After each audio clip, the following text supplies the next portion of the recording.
guys, what's up? Killjoy Jake here, and instead of having friends, I have horror movies. So glad I found me some Twinkies instead of those pesky snowballs. Let's get this party started! Now before I make mouth love to this delicious golden cake, I'm gonna need you guys to like this video and subscribe for more horror content. And more content of me eating Twinkies, you know, if you're into that. Alright, now let's get into this sequel versus original of Zombieland. Get over here!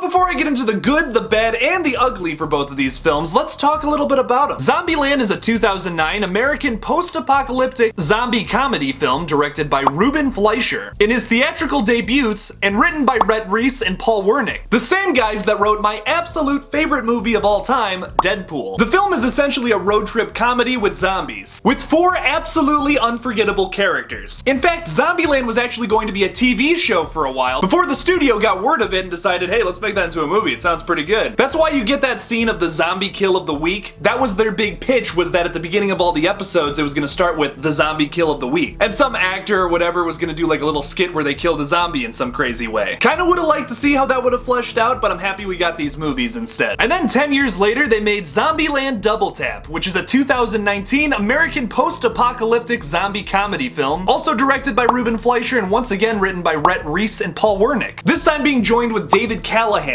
who's notable for writing the Expendable films and even got into a nasty lawsuit because of it. I'm not gonna bore you with those details though, so let's get into the good. So starting off with Zombieland from 2009, all 4 of the main characters are fantastic. All 4 of the main characters are written so well, like absolutely written to perfection. Not only are they all very funny and bring something new to the table, everybody in this movie gets a really cool moment of drama. They talk about their past or something that they deal with. The one that really stands out to me is Tallahassee's backstory. He's been talking about like this dog that he lost this whole time, but then Columbus realizes, oh my god, he's talking about his son. And you actually get a scene with Woody Harrelson that is really drama filled, you really feel bad for him, and it's so easy to root for these characters. Little fun fact about these characters, Columbus and Tallahassee were originally written as Flagstaff and Albuquerque, which if you remember from Zombieland Double Tap, is the name of their kind of counterparts that look exactly like them. It's a great callback that you didn't even realize was a callback. Also, there's some weird stuff with Woody Harrelson during filming. Harrelson only accepted the role on 4 conditions, 2 of which were something about casting and crew, but the 3rd condition required the film to have environmentally conscious sets, which is a good thing, but the 4th condition required the director would not eat any dairy products for a week, a task which Fleischer described as like an alcoholic not to drink. Seems like Woody Harrelson's not the best kind of guy to work with either, but hey, I don't know. These guys know how to write a screenplay. Anything they write or make, I'm in. I love this film's relaxed, hangout kind of feel. I love how relaxed the vibe of this film is. It really feels like you're just hanging out with these characters. It makes this film an absolute blast to watch every time, and heck, I've seen it a million times. An epic Bill Murray cameo. Nuff said.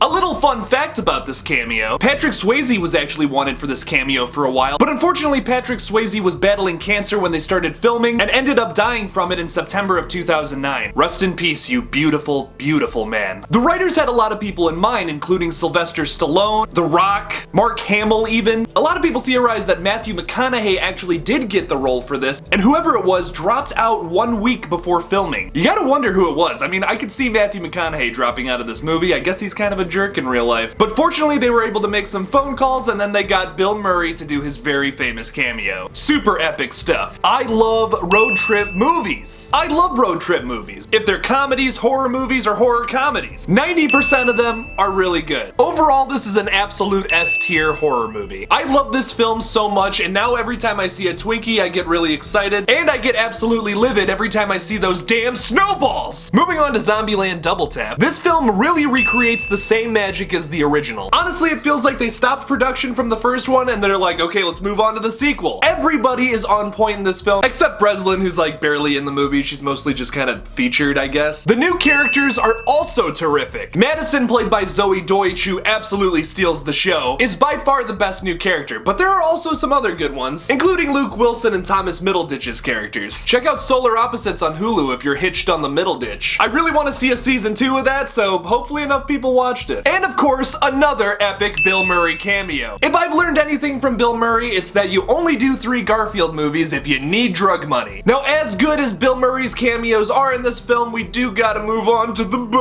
bad. The only bad I can see coming from Zombieland is the whole thing about Wichita and Little Rock making a really dumb decision towards the end of this movie. Here's my thing about that. They're given off as these really smart con artists at the beginning of this film, and then they make a really dumb decision at the end by turning all the lights and sound on at this amusement park. How do you survive that long in Zombieland and then make a mistake like that? Just doesn't make a whole lot of sense to me, but that is also me being nitpicky. So screw it. Moving on to Zombieland Double Tap, I feel like this film doesn't have as strong of a story or a climax as the original. In that original film, you get a whole bunch of crazy stuff going on in this climax. For example, Tallahassee riding around on a little Wildcat roller coaster, shooting zombies with double-barrel shotguns. I can honestly say I've never seen that in a movie before. And you also got the big clown zombie, which is pretty infamous from this movie. Now, I'm not saying Double Tap's climax is bad, so to say, it's just not as strong as the originals. Like, it's still really good, it's just not quite as exciting as Zombieland's ending, which, trust me, is something hard to top. Also, the new zombies that they introduce at the beginning don't really come into play as much as I was hoping they would. The T-800s, of course, but like the other zombies, like the Homer, there was like one joke with that. Honestly, you could have just left that beginning scene out and like just let the characters figure out, oh, the zombies are evolving and getting stronger. Once again though, just me being nitpicky. These movies are excellent. Totally great, excellent films though all around, with little minor bugs here and there. So am I giving out the Ugly Award? Heck no! Although in my eyes, both of these films are winners, I do have to give it to the original Zombieland, with Zombieland Double Tap being very closely behind. And the only determining factor there is the fact that the ending of Zombieland is just so much more explosive than the other films. Zombieland also has a little tighter of a script. I love in movies when you have stuff set up at the beginning that comes full circle towards the ending. And after watching all the Purge movies, I realize a lot of films don't do that as well as others. One of those films is Zombieland. Zombieland sets up a whole bunch at the beginning and all of it comes full circle at the ending. One of my favorite things being the Twinkie joke. I mean, come on, you see these things now and all you can think about is Tallahassee. I don't even like them. I don't eat these things. I took one bite out of it and I'm kind of sick to my stomach. But enough Twinkie talk. What do you guys think about this review? Do you agree or do you think Zombieland Double Tap tops the original? Leave me something about it in the comments below. Thank you guys so much for watching my sequel versus original of Zombieland. Don't forget to like this video and subscribe for more horror content. Don't forget to follow me on Twitter at KilljoyJake1, on Instagram at Killjoy_Jake, and on Twitch at KJJLive. And as always, don't forget to kill it out there, y'all.